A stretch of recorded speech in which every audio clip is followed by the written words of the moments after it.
मैं कुछ आपको मलाना गांव के बारे में कुछ इंटरेस्टिंग बात बताता हूँ। मलाना गांव में एक जोगना परिवार है और ये सदियों से चलती आ रही परंपरा है वहाँ पे। उस परिवार में जो वहाँ के देवता जी है, जमनू देवता जी, वो उनको साक्षात दर्शन देते हैं और उनसे डायरेक्ट बात करते हैं। और उनके बात करने के बाद जैसा निर्णय होता है वैसा निर्णय लिया जाता है। भाई ये ऐसा वहाँ पे क्यों होता है? क्योंकि जोगना परिवार की जब देवता जी से डायरेक्ट बात हुई थी तो वो देवता जी ने उनसे कहा था कि उस परिवार के जो पर्सन थे सबसे बड़े, उनसे कहा था कि आपने क्या मांगना है मेरे से, धन दौलत कुछ भी मांगो, मैं तुम्हारे को वो ही दे दूँगा। पर उनके परिवार ने कुछ नहीं मांगा, धन न दौलत। बस उस परिवार के जो बुजुर्ग थे उन्होंने एक चीज़ बोली, जब भी इस गांव में जो मुख्य फेस्टिवल होता है फागली, देवता जी आप फागली के 20 दिनों के बाद आप हमारे घर आएंगे पूरे जैसे इनकी जो परंपरा है उसके हिसाब से। तो आज भी भाई इतने सालों बाद भी देवता जी फागली के बाद भी जोगना परिवार के घर जाते हैं 20 दिन बाद फागली के। तो आज भी परंपरा वैसे ही चलती आ रही है। और गांव के अंदर एक रेणुका माँ का मंदिर भी है जो जमनू देवता जी की धर्मपत्नी है, जो बहुत ही कम लोगों को पता है, बहुत ही कम लोगों ने देखा है। मैंने वहाँ देखा पर वहाँ पे वीडियो बनाना बिल्कुल अलाउड नहीं था, तो इसलिए वहाँ मैं वीडियो नहीं बना पाया। और मलाना गांव में अगर किसी की भी कोई बात होती है ज़मीन को विवाद को लेके, अगर कई पर्सन जाते हैं कोर्ट जाते हैं, कुछ भी होता है, जो भी अगर वहाँ फैसला होता है कोर्ट में, उसको मलाना गाँव में नहीं मानते।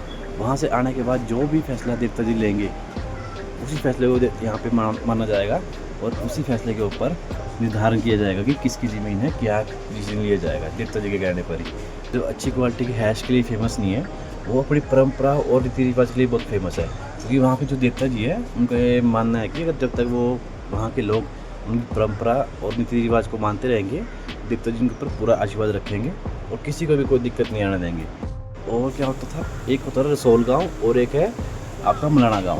पहले बहुत साल पहले की बात है, जो उनकी रीति रिवाज परंपरा है वो ऐसी थी कि ये दो गांव के लोग आपस में शादी करते थे। जैसे कि अगर रसोल गांव से कोई लड़का है तो वो लड़की मलाना गांव की लड़की होनी चाहिए, वो उसी से शादी कर सकता था। और वैसा ही होता था, जब मलाना गांव का लड़का है तो वो सिर्फ रसोल गांव से ही शादी कर सकता था। बट बहुत टाइम बाद ये चेंजेस धीरे धीरे आने लगे, उसके बाद शादी मैरिज होने लगी, दूर दूर करने लगे। तो अब ऐसा हो गया कि मलाना गाँव के लोग बाहर भी शादी करते हैं, लड़कियाँ बाहर भी शादी करती है। जहाँ तक मेरे को किसी से पता लगा है, उनकी जो सबसे दूर शादी हुई है वो हुई है कोलकाता में। कोलकाता में शादी होने के बाद भी भाई उनको अपने देवता जी को मानना पड़ता है, तो जैसे वो कहते हैं उनकी उस हिसाब से उनको चलना पड़ता है।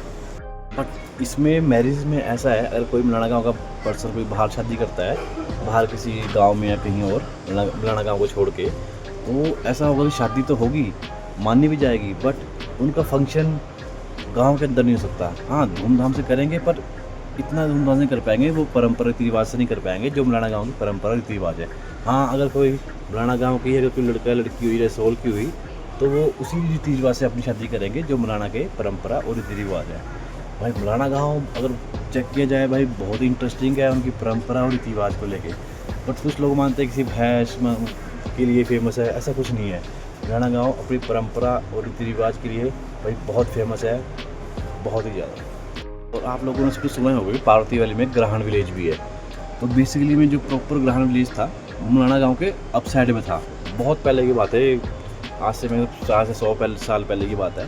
तो ग्रहण विलेज पहले ऊपर हुआ करता था। फिर वहाँ के जो देवता जी है, जब वो वहाँ पर ग्रहण गए, जब ग्रहण बना है उसके बाद जाके वहाँ पर ग्रहण विलेज बना दोबारा से।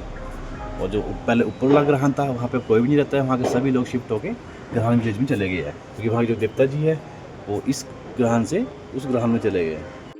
और एक गांव और होता था यहाँ पर, उसका नाम था गौर विलेज, जो पड़ता था शौज, जो जगह है शौज वैली बोलते हैं, शौज जगह बोलते हैं, उसे अपसाइड पड़ता था, बहुत ऊपर जाके गाँव पड़ता था गौर विलेज।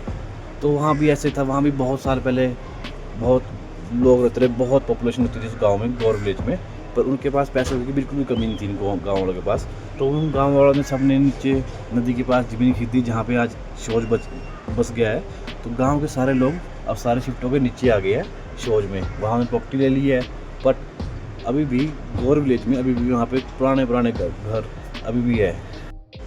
और जो मलाना गांव के देवता जी है उन्होंने एक बात के लिए मना कर रखी है, गांव में जितने भी गांव के अंदर होम स्टेज या फिर कुछ होटल टाइप्स बने हुए हैं बड़े बड़े, जो गांव के अंदर है, मंदिर के आसपास जो बने हुए हैं गांव के अंदर, उनको भाई बंद करवा दिया गया है। वहाँ पे कोई भी बाहर का टूरिस्ट या कुछ कोई भी पर्सन वहाँ नहीं रुक सकता, क्योंकि देवता जी ने वहाँ पे मना कर दिया है। इसलिए अब क्या करते हैं, जो भी टूरिस्ट आता है बाहर से मलाना गाँव में घूमने के लिए या रुकने के लिए, तो उनको गाँव से थोड़ी आउटसाइड धराया जाता है, वहीं पे उनके लिए स्टे ऑप्शन या कैंपिंग रखी गई है, क्योंकि देवता जी ने वहाँ पे मना करा है।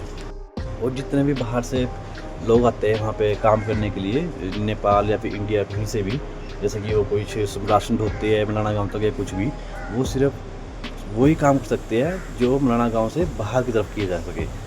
जैसे कि मतलब अगर मलाना गाँव की ज़मीन के ऊपर किसी पर्सन ने किसी से काम करवाना है तो भाई वो किसी से भी काम नहीं करा सकता अपनी ज़मीन के ऊपर, बाहर के लोग से, नेपाली या फिर इंडिया के लोग जो भी काम करते हैं, जितनी भी लेबर होती है, मलाना गाँव के लोगों को अपनी ज़मीन के ऊपर खुद ही काम करना पड़ेगा। चाहे वो कोई भी काम हो, चाहे वो सेब उगाने हो, चाहे खेती बाड़ी हो, कुछ भी। बाहर का पर्सन गाँव के अंदर ज़मीन पर काम नहीं कर सकता। ये भी देवता जी के आदेश के खिलाफ है। देवता जी ने जो चीज़ बोल दी है मलाना गाँव में, उस चीज़ को यहाँ के लोग बहुत मानते हैं और उनको मानना नहीं पड़ता है। देवता जी ने इनके लिए बहुत कर रखा है। और हाँ, मलाना गाँव के लोग जो भी करते हैं भाई अपने देवता जी के लिए करते हैं, सब कुछ अपनी परंपरा को बचाने के लिए, रीति रिवाज को बचाने के लिए। मैं आपको घर दिखाता हूँ भाई, कितना पुराना घर है भाई, बहुत ही पुराना घर है। ये देखो भाई, इस घर को देखो भाई, कितना पुराना है, क्या डिज़ाइन है भाई पुराने के टाइम का। जैसी विंडोज बनाई हुई छोटी छोटी, बहुत ही पुराना। गुड मॉर्निंग, जय शंकर सभी को। आज है 26 अक्टूबर, मैं हूँ अभी मलाना में। और भाई ये कुछ मलाना से यहाँ से सुबह सुबह मॉर्निंग से भी हो। कल तो ठीक थकावट हो गई थी, उसके बाद आया मैं, फिर मैं सो गया। और यहाँ पे हमने बढ़िया मैच देखा, बढ़िया चिल मारा इस जगह पे जहाँ का मैं रुका था। बढ़िया है, किसने आना हो भाई। एक वरुण भाई यहाँ पे होते सुंदर नगर से, उनका कैफ़े है मलाना कैफ़े एंड कैंप्स। और इस तरफ को एक वाटरफॉल भी है, पर वो नीचे दिखता नहीं है, नीचे जाके है खड्ड में, पर रास्ता यहीं से है।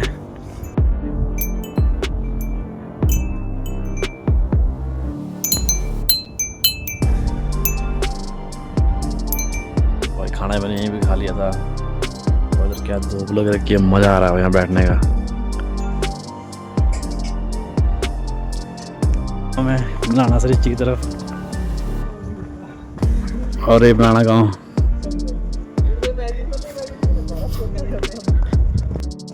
एक दिन स्टे करने के लिए मलाना बढ़िया है भाई, एक दिन स्टे करो बढ़िया, घूमो फिरो, उसके बाद इसे एक दिन से ज़्यादा नहीं, एक दिन बहुत है यहाँ के लिए।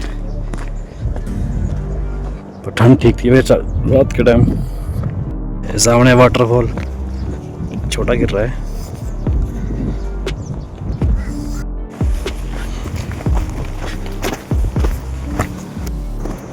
मेरे को जाते वक्त डैम से लेकर मलाना तक 2.5 घंटे लग गए थे भाई। ये चढ़ाई देखो ऐसी है, इस चढ़ाई भी खड़ी चढ़ाई है बिल्कुल। जो पेड़ था सिक्कों वाला, मैंने अभी देखा, इस पर नोटिस किया, इस पर तो भाई त्रिशूल भी लगा हुआ है भाई। जय शंकर।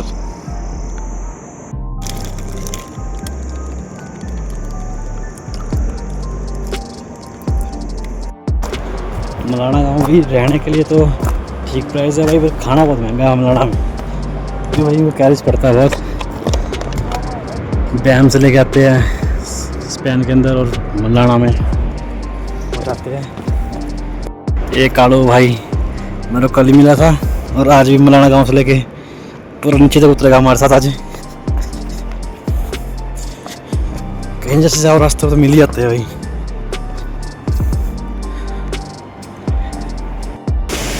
एक घंटा लग गया उतरने में इस चढ़ाई को। यहाँ ऊपर से आए हम, और ये वाटरफॉल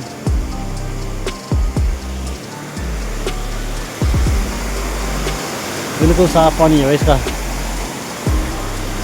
ये है मलाना नदी, फुल फ्लो में बह रही है अपने, और ये ऊपर से खड्ड आ रही है एक, यहीं पे बादल फटा था इधर ही। और भाई उस साल यहाँ पे बहुत दुर्घटना हुई थी, बहुत ही ज़्यादा नुकसान हुआ इस साल। करने के बाद से मलाना की, यहाँ से नीचे देखो भाई, पानी के प्रेशर से बह रहा है नीचे, मलाना नदी का पानी। यहाँ से नीचे उतरना भाई डैम के लिए, और ये डैम अभी चला हुआ है, कुछ ऐसी हालत है डैम की। मणिकर्ण के चलती है पुल पे हवा बहुत तेज है भाई, अभी बहुत तेज हवा चल रही है। देखो भाई वो ठंडी हवा चिल्ड। शाम के टाइम में रात का यहाँ पे आओ ना 9-1 बजे, तब तुम्हें टॉप भी पहन के आना पड़ता है पूरा फुल पावर। करते हैं फिर इस लोग को आज यही ख़त्म। मिलते हैं कल, तो टाटा बाय बाय।